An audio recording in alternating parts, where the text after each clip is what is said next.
नमस्कार, मैं डॉक्टर मंजू भार्गवी सिंप्रो में आप सभी का हार्दिक स्वागत करती हूँ। आज मैं आप लोगों को जुगनू कविता का सारांश सुनाने जा रही हूँ, जहाँ पर कवि एक गहन प्रतीकात्मक ढंग से कविता को लिखे हैं, जो अंधकार, निराशा और संकट के समय में आशा, निष्ठा, प्रेम और विद्रोह जैसे मानवीय मूल्यों की प्रबल उपस्थिति को रेखांकित कर रहे हैं। इस कविता में बच्चन जी कठिन परिस्थितियों में भी जुगनू जिस तरह अपना कर्तव्य पालन करके दीपक जला के बैठा है, उसकी छवि को अत्यंत भावपूर्वक ढंग से प्रस्तुत करते हैं। कविता की शुरुआत में ऐसा दृश्य से होते हैं जहाँ आकाश में खाली घटाएं छा गई है। चांद और तारे जो रात के दीप होते हैं, बादलों में छिप गए हैं। तूफान ऐसा उठा है कि सभी दीपक बुझ गए हैं। यह स्थिति प्रतीक है उन समयों की जब समाज में चारों ओर निराशा, संकट, विनाश और भय का माहौल होता है। कवि यहाँ पे पूछते हैं, अंधेरी रात में दीपक जलाए कौन बैठा है? यह प्रश्न नहीं बल्कि आश्चर्य और श्रद्धा से भरा भाव है।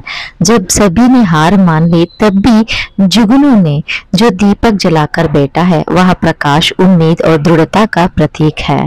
घनघोर घटाएं गर्व से गरजती हैं, कहती है कि अब जलाना नहीं होगा, लेकिन ऐसे समय में भी जुगनू ज्योति को जगाकर अपनी निष्ठा जमाए बैठा है। तो कवि कहता है कि वह कौन है?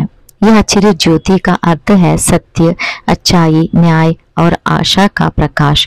कविता हमें बताती है कि जब पूरा संसार कहता है कि उजाला असंभव है, तब भी कुछ लोग अपनी निष्ठा से उसे संभव बनाते हैं।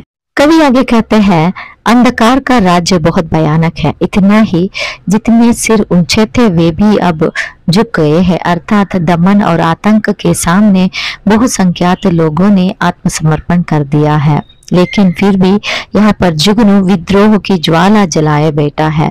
यह व्यक्ति नहीं, जुगनू जो है उन क्रांतिकारियों या संघर्षशील आत्माओं का प्रतीक है जो अत्याचार और अन्याय के विरुद्ध निडर होकर खड़े रहते हैं। जब चारों ओर प्रलय का दृश्य है, अर्थात विनाश, अशांति और संकट, तब भी कोई है जो निर्माण में आशा रखता है, नया भविष्य बनाने की सोचता है। यह व्यक्ति नकारात्मकता के बीच सकारात्मक सोच का प्रतीक है। जब सब कुछ खत्म हो रहा है, तब भी वह भविष्य के लिए कुछ नया बनाने का संकल्प किए बैठा है। वह जुगनू है।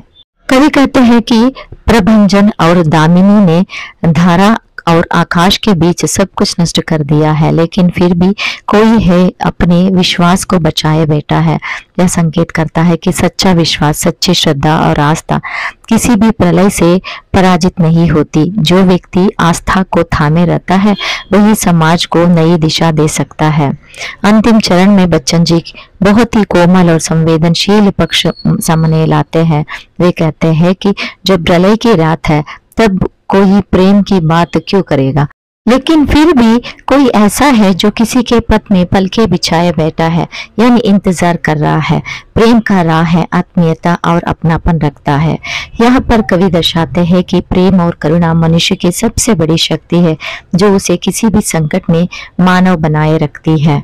तो यहाँ पे जुगनू के माध्यम से कवि ये सारी अंशों को व्यक्त करते हैं। यहीं पर कविता का सारांश समाप्त होता है। धन्यवाद।